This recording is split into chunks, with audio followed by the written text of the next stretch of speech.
Hi guys, I'm waiting for my wife. She's getting a new Samsung S8. But while waiting for her, I thought about answering a couple of videos based on what you've sent me as well. So, by the way, comment below if you experience this as well. Your wife is wants to buy a phone, wants to buy a gadget, and what's your take on all of these things? So, for while we're waiting, also for people to join us. For those who are from other parts of the world, or for those who go to my blog site, number one, just feel free to ask me anything, whether it be from Facebook or by sending me emails. I'll answer it as much as possible. And then, as part of videos like this, those that send questions that are, I think, relevant to a lot of people, or it's something that magagamit na madaming tao, or paulit-ulit yung question, or it's very relevant to what's happening to the market, that's what I'll post as video. So keep on sending your questions and keep on sending your videos. As promised, I would read them. Minsan matagal lang because of the schedules as of late, but I'm doing my best to read as much of your questions as possible. Ayan, we now have people online. You have Navarro, Win, good evening to you. And si Carl, every time may Facebook Live, lagi siyang nauna, mabilis siya mag-join sa atin. So good evening to you. Good evening to you both. So, okay. Good evening to you also, Benj del Mundo. Hello. Okay, you have Jerome Castaneda who's joining us as well. You have Don Velasco. I'll join the Stock Smarts in Manila as I'm leaving Qatar. Okay, I hope to see you there. You have Minerva from Nasugbu, Batangas. Yung cousin ko, Joshua Germo Corona, who's now one of our seaman that's exploring different parts of the world. Hello, Ian Uy, good evening. Leo Linson, good evening from Batangas. All right, let's get to this question now. So, for those who are looking at the question, it's posted in the status that one of our kababayans in Qatar is having a hard time kasi he gets emotional when the market is lower, which is quite relevant naman na nangyayari sa lahat ng tao sa atin, na when you see the markets drop, it becomes a fearful time for a lot of investors. So first things first, first thing that I'd like to tell you is you have to segregate your emotions pagdating sa investing. Try to come up with mechanisms that you don't base your buying and selling out of emotions. One thing that comes to mind is what I do is I would always analyze my stocks every time the market is closed. I would say this over and over because the best time to either check your charts, check the fundamentals of the company, or to check quotes is when you see that the market is closed, so that there's no hype, there's no speculation. You just base everything on what you see sa market. Then the next question that I'll ask you is, kasi one of Bobby's questions is, pagbagsak yung market, he's scared to buy, and now that the market is higher, what should he do?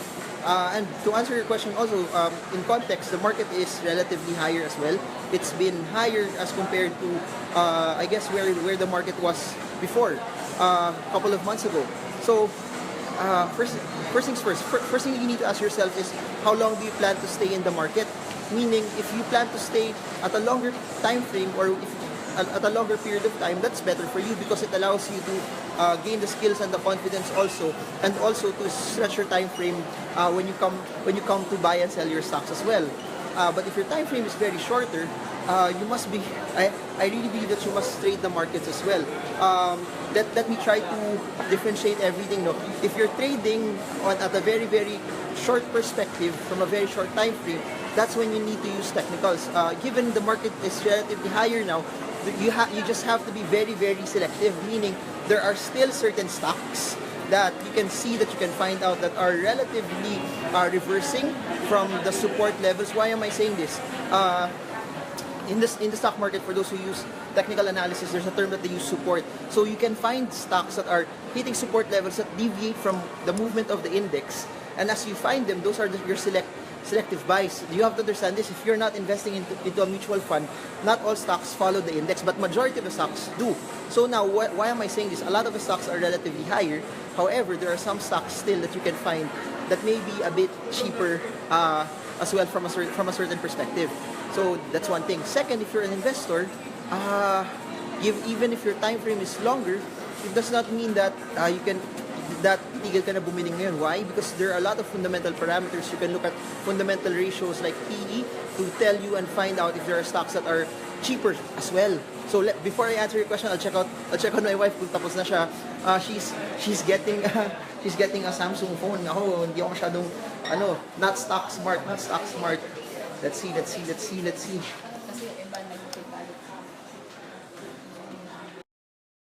What's happening? You look so guilty. Are you excited for your phone? Yes? Yeah. Sir, live tayo, sir. Kumusta na ang Globe Telecoms? Okay naman? Kumusta yung Samsung S8 natin? Okay naman. Oh, yung wife ko, matagal nang inaabangan yun eh. Oo. Nasa alang-alang yung marriage namin. Just kidding. So there. So yan, my wife is buying a phone. Anyways, so ayun, we have Jinru Su back from South Korea. Good evening. You have Kayak. We have Janice Quisado saying that we have Stock Smarts UAE also. So back to na-distract ako doon. I was just checking on my wife. Couple of things. So ngayon the market is higher. Can buy as they start reversing, but there are stocks, obviously, since the market is higher already, a lot of them are in the resistance. Those are the stocks that you need to avoid. Next is, if you're an investor, again, look for value. Look for stocks that are relatively cheaper looking at the PE ratio. So if your time frame is long, find companies that are growing, and not just growing, but they have a solid track record of earnings. Then that's when you look at the PE ratio for you to be able to find out if this company is cheap given this point in time. So why am I saying this? Even if the market is high, you can still be selective, and you can find good stocks that you can actually use and start coming in when you want to buy your stock. So next is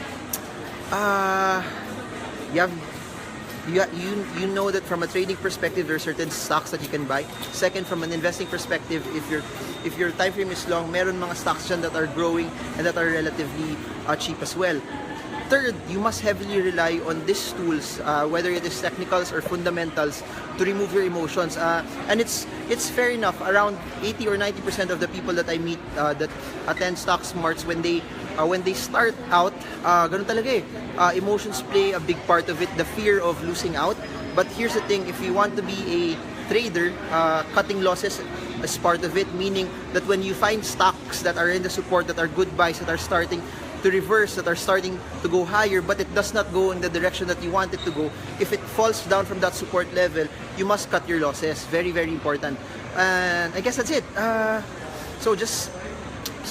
And lastly, you have to practice, meaning cutting losses and creating the routine and creating the strategy for buying and selling stocks does not happen overnight. The conviction to be able to do it does not does not just happen in one go, in one sitting. It's a lifetime of learning. It's a lifetime of using the skills that you have learned for it.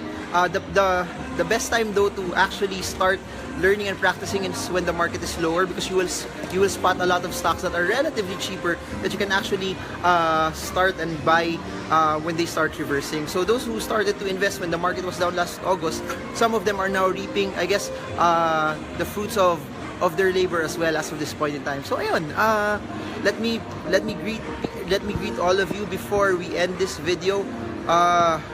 Jihiru Giamias from Alabang, hello to you. Jeff Osuna from Kuwait, hello. Manny Viloria from Korea, hello. Then you have Aryan Manong. Sir, kailan kayo pupunta sa Qatar?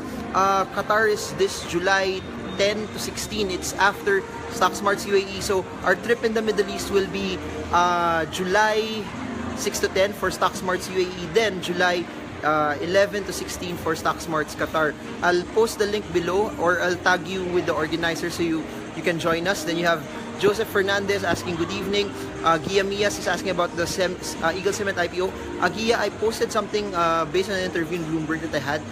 It's a quick snippet of the Eagle Cement IPO, but I'm posting another video about Eagle Cement, a more comprehensive one, in the next few days. And by the way, I'll be meeting with the CEO of Cebu Land Masters tomorrow. So please if you have any questions, anything that you would like to learn from Cebu Landmasters, please comment it below also, and I'll try to answer you.